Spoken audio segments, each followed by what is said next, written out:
Okay. Talk a little bit. All right, here I am. We are talking a bit, trying to determine what this next interview will be about. Yeah. I think there's an idea circulating, so let's see how it goes. Does that sound about right for you? That sounds good. One. Just give me an all right. All right.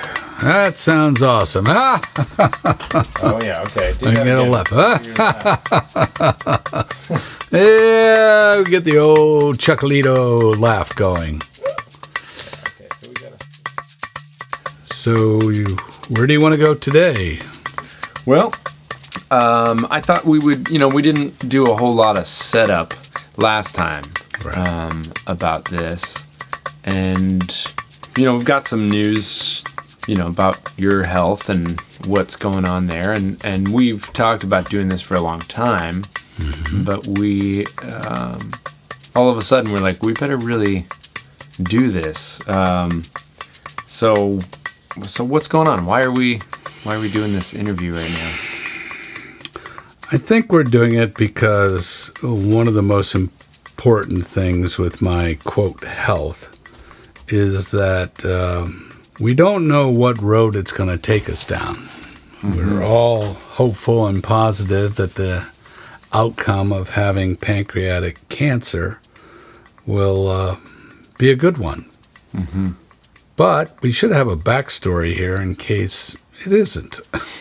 So the idea behind this is to record it as a conversation between you and I and our lives together, and before and during and after, what that's going to be like. Yeah. How that's going to change the dynamics, because maybe there's some stories you've never heard, and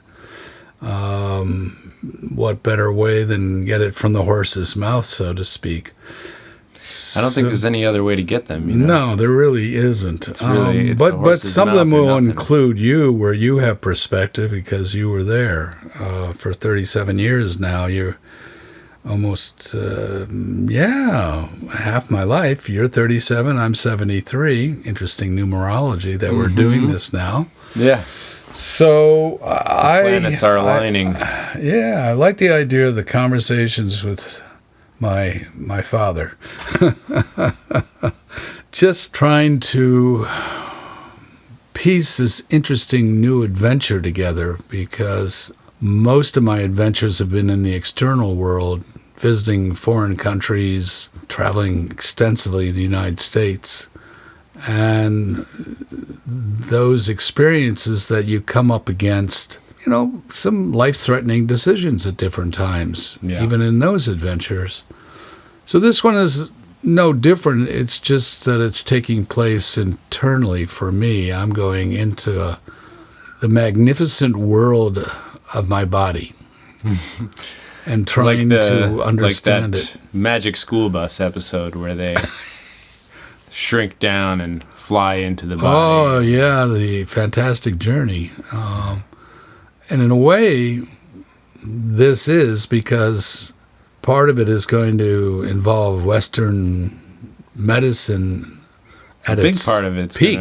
A big part of the treatment. Right. But the other aspect is for me to wrap my head around the attitude of this is going to work out okay.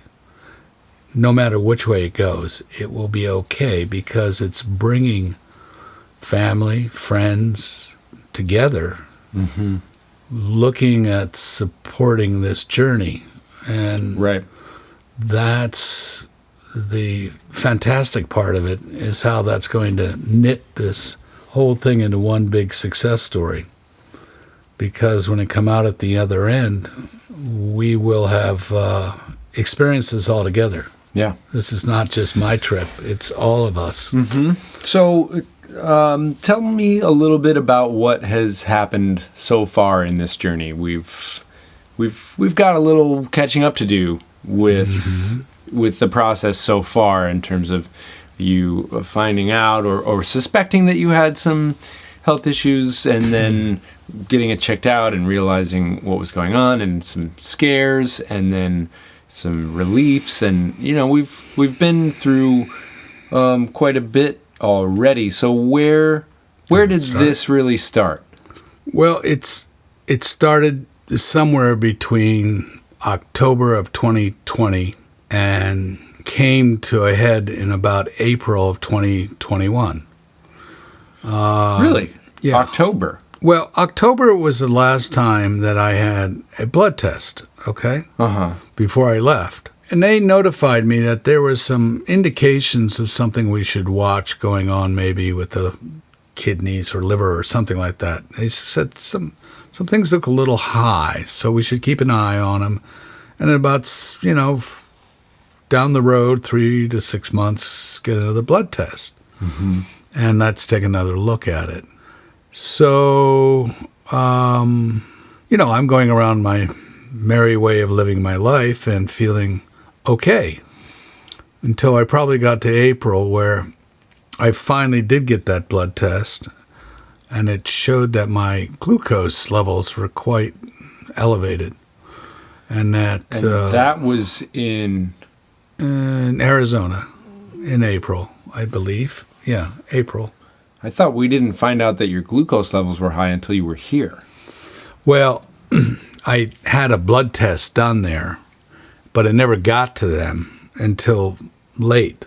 So you never got it. You never really got the results there. I never got the results myself. No. Nobody did, really. Nobody had them, basically.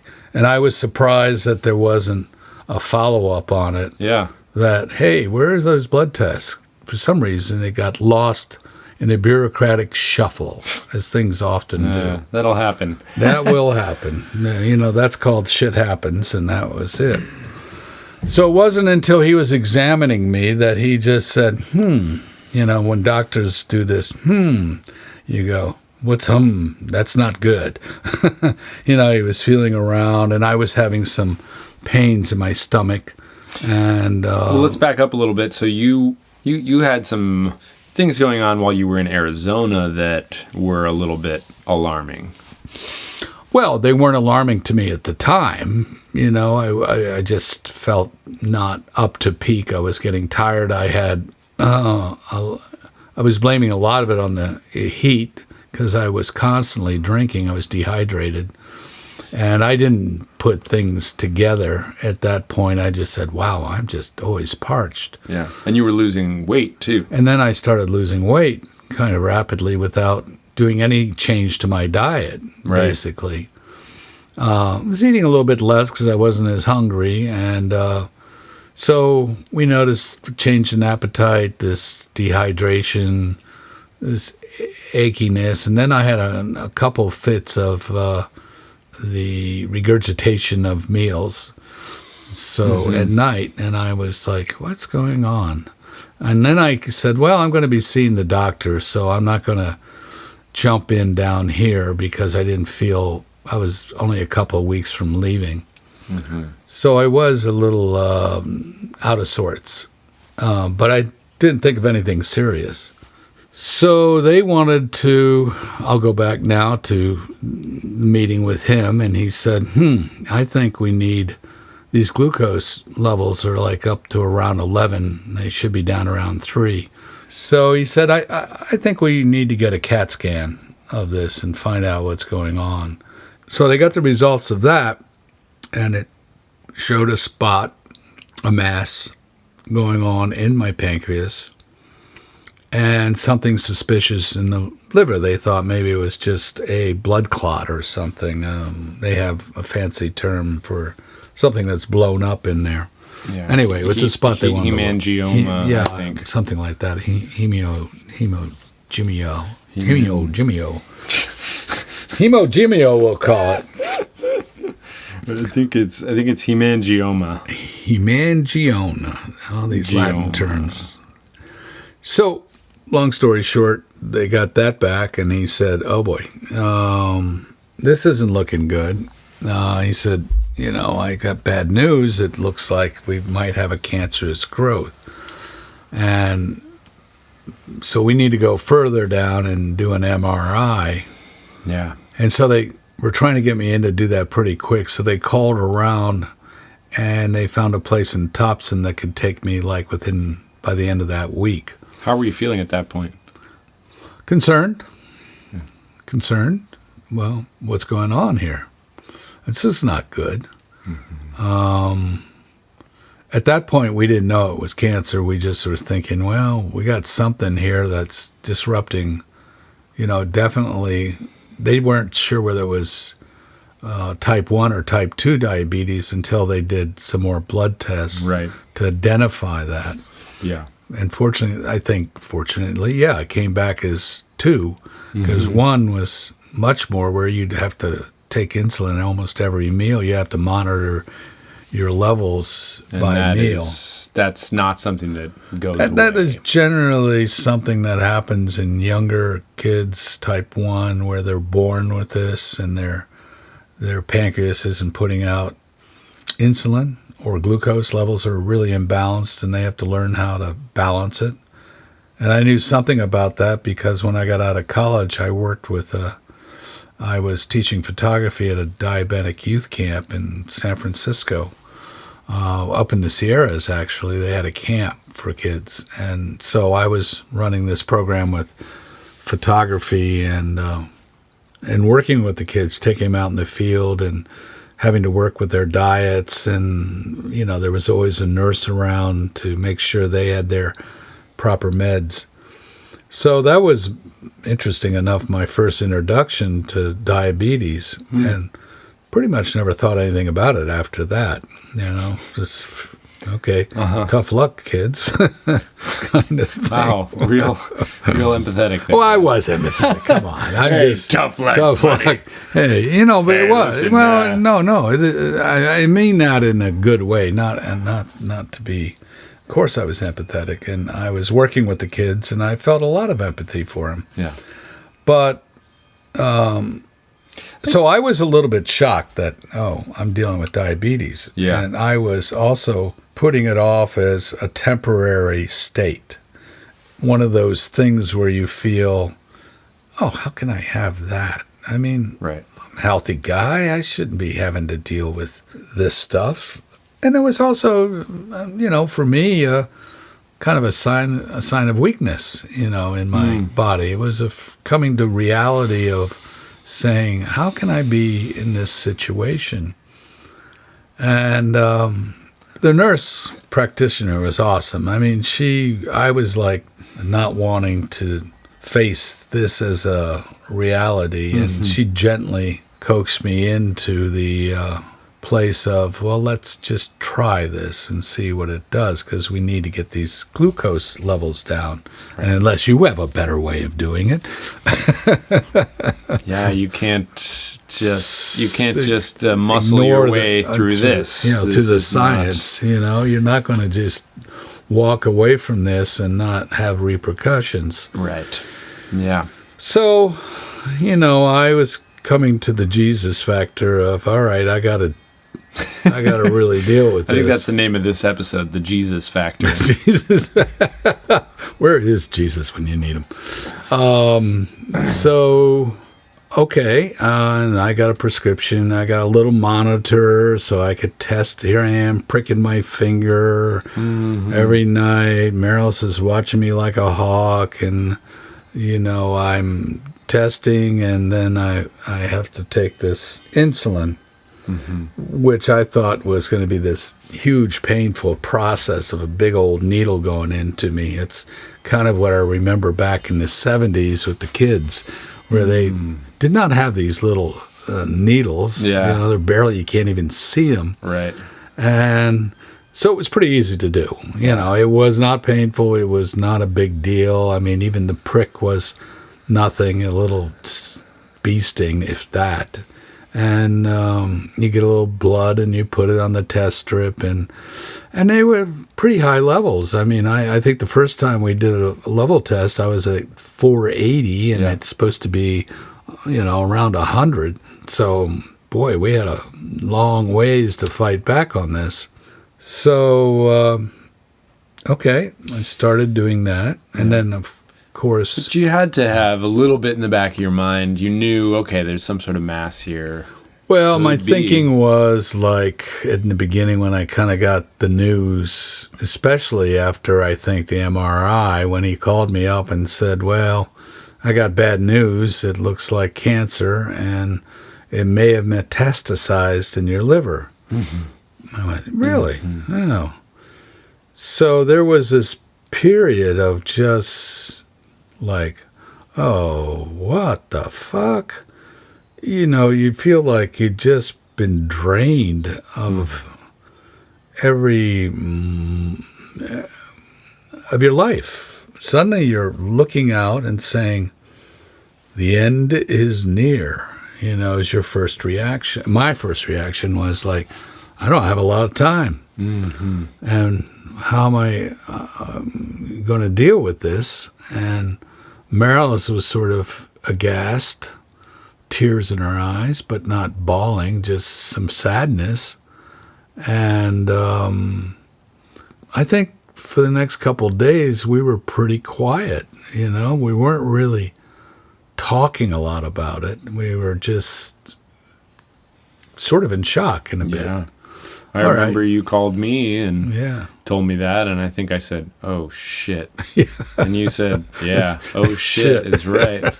You laughed. It's always the first reaction. Shit. Oh fuck. Oh shit.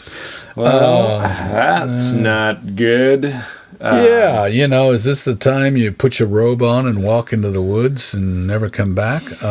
You know, I mean, there's that goes through your mind, and then the other, once this sort of, you know, settles in for a little bit and you realize that the prognosis is probably not going to change, that you look at, how am I going to fight? Okay, now I've got to deal with this in a different manner. I have to change my thinking of not being fait accompli, but more of I need to find a way to take this on as a challenge, like I do other things in my life, and work through it. Yeah.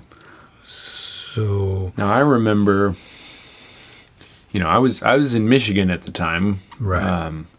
You got the call. And when I got the call, and I'm going, okay, well, I got to go out there. And you're like, oh, don't worry about it. I'm like, okay. And I thought about it for a little bit, and I'm like, no.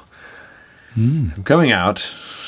There's no question about that. And I didn't even know. I just knew that sounded bad and seemed like, you know, I needed to be there. I didn't look it up, and I'm already pretty freaked out, so I don't really want to get myself more freaked out by looking at the real real statistics. But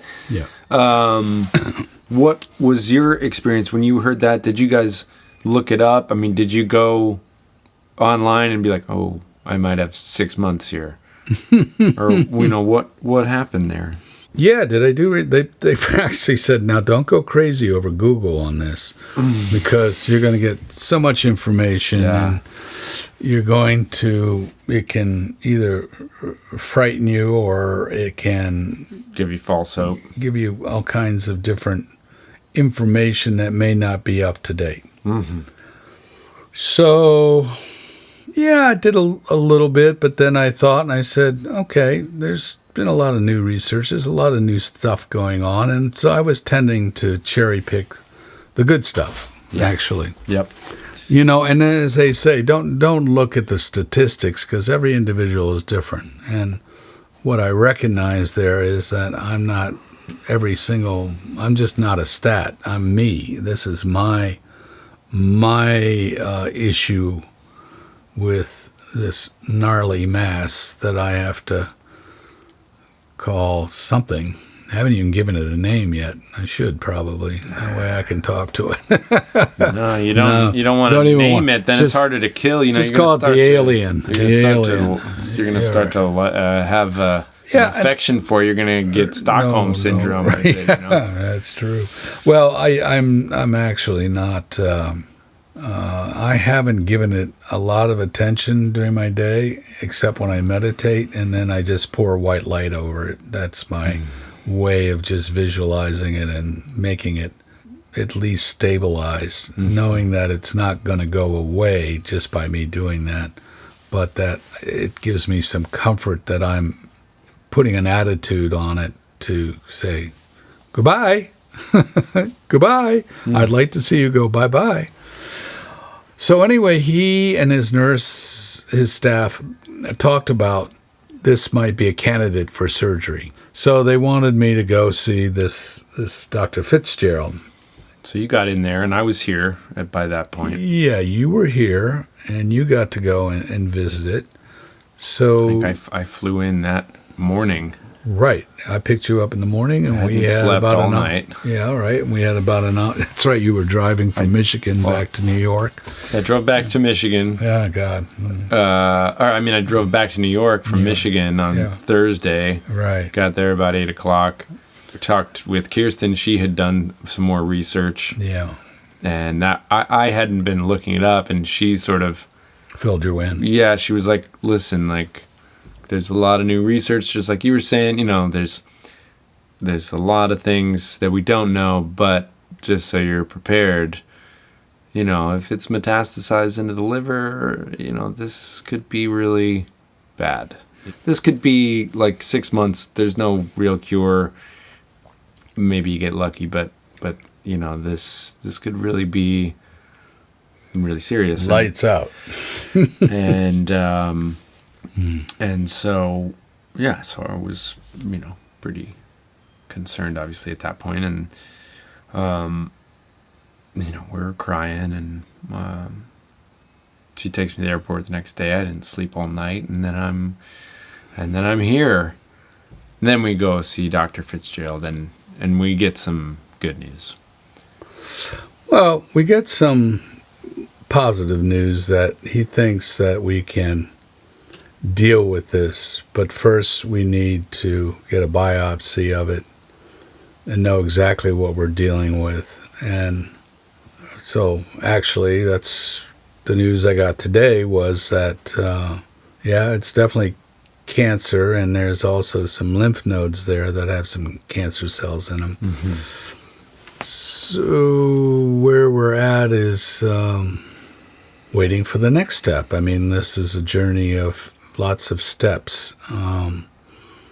So what will probably come now is I'll meet with oncologists at the Alphon Cancer Center. So they would be the ones to administer chemo and set up the cocktail process, so to speak. So how did you feel after talking to Dr. Fitzgerald and getting that, his sense that it hadn't metastasized, and then now getting the results, and they didn't find anything in the liver now, right? Did they say anything about what was showing up in the liver? Really.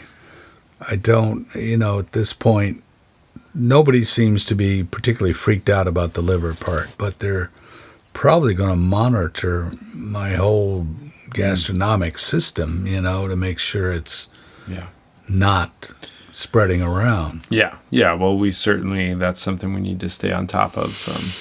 And that's sure. part of what you guys are doing. You and Marilis are really giving me good support as far as asking questions I might not be thinking about. I'm just thinking about, how do I deal with this on my level?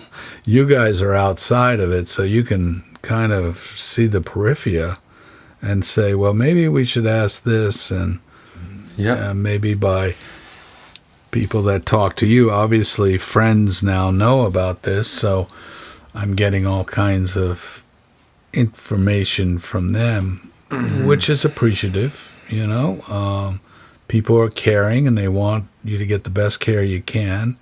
So I disseminate all that. I go, yeah, that makes sense. No, I'll look into that, But ultimately, I have to make the decision that's right for me, since it's, my body.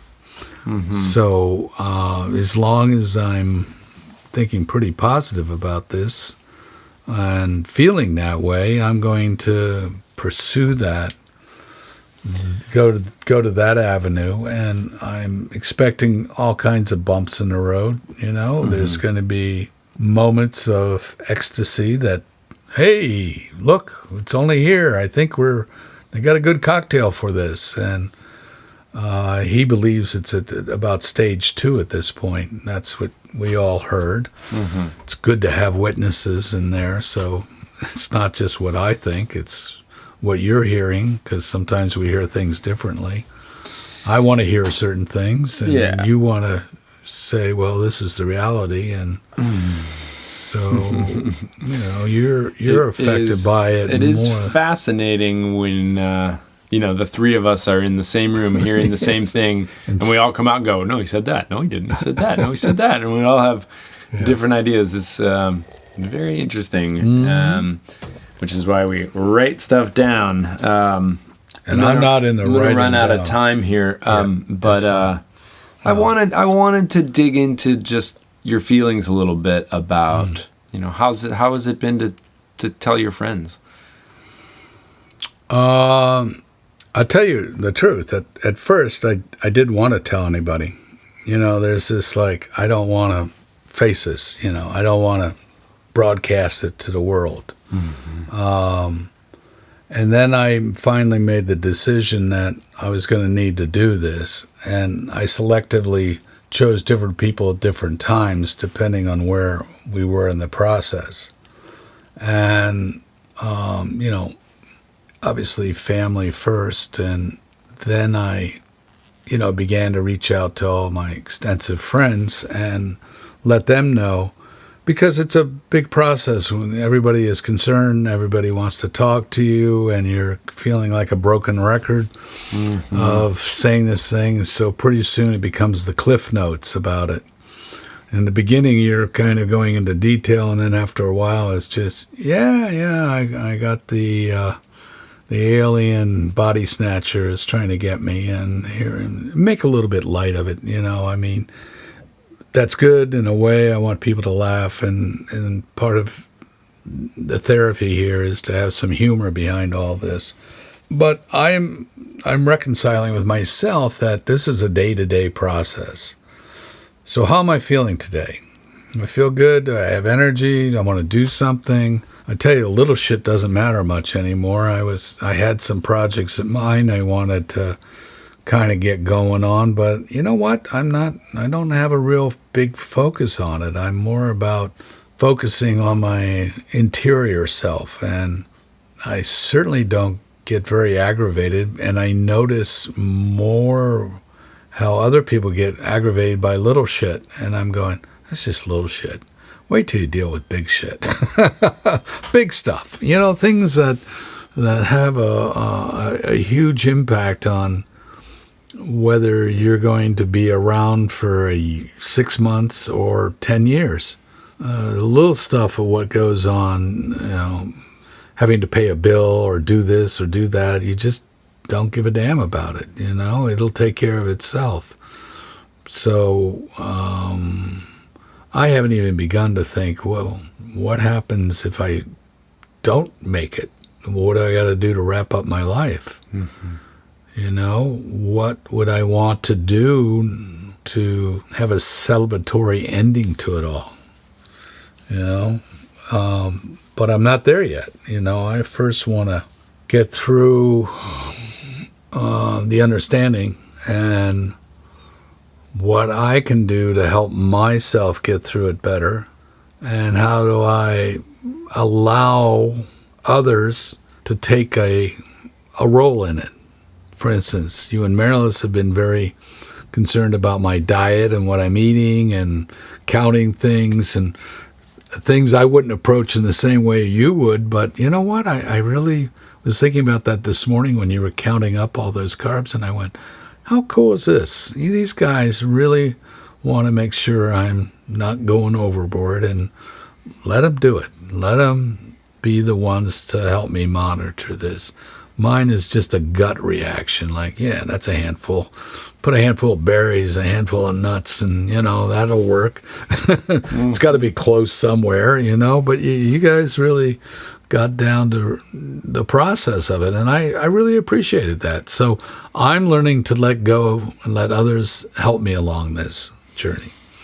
And so I was a little resistant there. You're always a little resistant in the beginning because it's such a dramatic change to your normal rhythm in life. It's part of the grief. It's part stage, of the denial, right? Right. That's all part of it. Like, no, I don't need to. It'll be fine. I'm starting to enjoy celery. I would have never said, I think I'll use celery as a snack in my, Now we're even going to start developing our own little yogurt dips or something. Yeah. So instead of buying them from the store. It's like you said, it's a whole new adventure. So we just have to look at it that way. And sometimes you take bumps in the road and you make some mistakes, and you got to come around and admit them and say, boy, you got to approach this a different way. So that was the wrong bus to take in that city. Holy mackerel, Yeah. I ended up in the wrong part of town. Yeah. But I got out of it. Yeah. So, that's, I think that's where I'm at right now. Good. So great. We'll wrap up this session. Yeah. So all right, that's great. That really brings us to the present in terms of where we are where today, we are. June 18th or 19th or something. Where are we? 18th. June 18th. So sounds great. I think it's a fascinating journey. This part of it, I mean, because of this, we're getting to do this journaling. Yeah. In a really cool way. 2 journeys. That will be, it's a pretty important thing to me. I know that you get wrapped up in your world and got things to do, and I get it, but I really want to take the time to put this together so we have a record of it. Yeah. I think it's pretty important. Mm-hmm. And, wherever it goes, but we have it down. Yeah. Well, let's get into that. I can do something tomorrow if you want. Tomorrow, maybe we could do, a couple sessions. Sure. Just really do as much as we can. Start earlier in the day so that we don't get tied up with interruptions. Yeah. My goodness, it's already 4:20. I know. Mackerel. This day has gone by quick. And you have something at 4:30 today. Right? Yeah. Oh, you got to get going. So I got to get ready for that. Thank you, son. I love you, Dad. I love you too. You're doing great. You're doing great through this. I'm really impressed with you. Proud of you. You putting this together. This is nothing. I just put a microphone up. That's nothing. No. You asked a good question. Battle here. You asked a good question. No, and you helped me. I mean, by talking it out, this is an opportunity to... It's a therapy of sorts, isn't it? It is a therapy. Absolutely. It's helping me process it, too. Yeah, because you got to deal with this. Yeah, I do. I do have to deal with this. No, you guys... Got to deal with you. Yeah.